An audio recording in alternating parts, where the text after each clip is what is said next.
மேன்மைகள் சைவ நீதி விளங்குக உலகமெல்லாம். எல்லோருக்கும் இனிய தைப்பொங்கல் நல்வாழ்த்துக்களை தெரிவிப்பதில் மட்டற்ற மகிழ்ச்சி அடைகின்றோம். இந்துக்களின் தமிழர்களின் வாழ்வியலில் பிறக்கின்ற தைப்பொங்கலானது மிகவும் ஒரு பொன்னான நாளாகும். எங்களுடைய வாழ்வியலிலே 2 அயனங்களாக பிரிக்கப்பட்டிருக்கின்றது, உத்தராயணம், தட்சணாயணம் என்று. இந்த தட்சணாயன காலங்கள் நிறைவு பெறுகின்ற மார்கழி மாதத்துடன் இந்த தட்சணாயன காலம் நிறைவு பெறுகின்றது. மழை ஓய்கின்ற காலம். தைப்பொங்கல் தினத்திலே இருந்து தை மாசத்திலே இருந்து இந்த தட்சணாயன காலம் ஆரம்பிக்கின்றது. இந்த தட்சணாயன காலம் ஆரம்பிக்கின்ற காலம் எங்களுடைய வாழ்வில் விழாக்கள், கொண்டாட்டங்கள், சந்தோஷமாக வாழ்வுகளை நிகழ்த்துகின்ற ஒரு காலம். தை பிறந்தால் வழி பிறக்கும் என்பது சான்றோர் வாக்கு.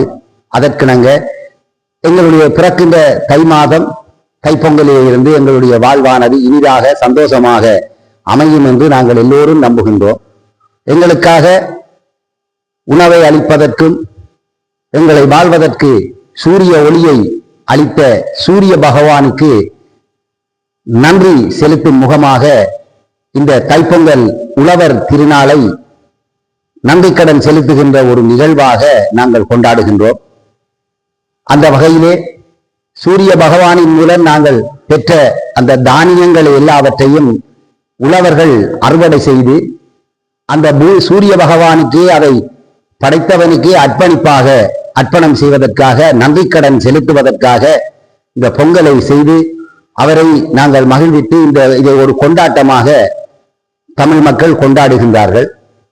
அந்த வகையிலே இந்த தைப்பொங்கலானது நாளைய தினம் தை பிறந்தால் வழி பிறக்கும் என்பதற்கிணங்க காலையிலே சூரிய பகவானை நாங்கள் நன்றிக்கடன் செலுத்தும் முகமாக வழிபடுவதற்காக சூரிய பகவானுக்கு பொங்கல் பொங்கி அவருக்கு படைத்து அவரை மகிழ்வித்து நாங்கள் அவருடைய ஆசீர்வாதத்தையும் பெற்று வாழ்ந்து எதிர்காலம் காலங்களிலே, அதாவது நாளைய தினத்திலே இருந்து நாங்கள் எல்லோரும் ஒற்றுமையாக, சந்தோஷமாக, நிம்மதியாக, உற்றார் உறவினர் எல்லோருடையும் கலந்து நாங்கள் சிறப்பிப்பதற்காக புதிய ஆடைகள் அணிந்து குலதெய்வ வழிபாடுகள் எல்லாம் நிகழ்த்தி பெரியோர்களுடன் ஆசீர்வாதம் பெற்று இறை வழிபாடு செய்து தான தர்மங்கள் எல்லாம் செய்து இந்த தை மாதத்திலே இருக்கின்ற இந்த உத்தராயண காலத்திலே தைப்பொங்கல் தினத்திலே இருந்து நாங்கள் வாழ்ந்து எல்லோருக்கும் சிறந்த ஒரு வாழ்வாக சைவ சமயத்திலே பிறந்த நாங்கள்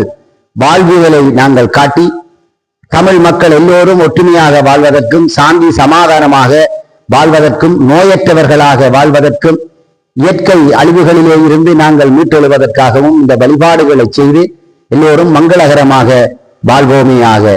சர்வே ஜனஹ சுகினோ பவந்து சமஸ்த சன்மங்களானிவ ஜந்து.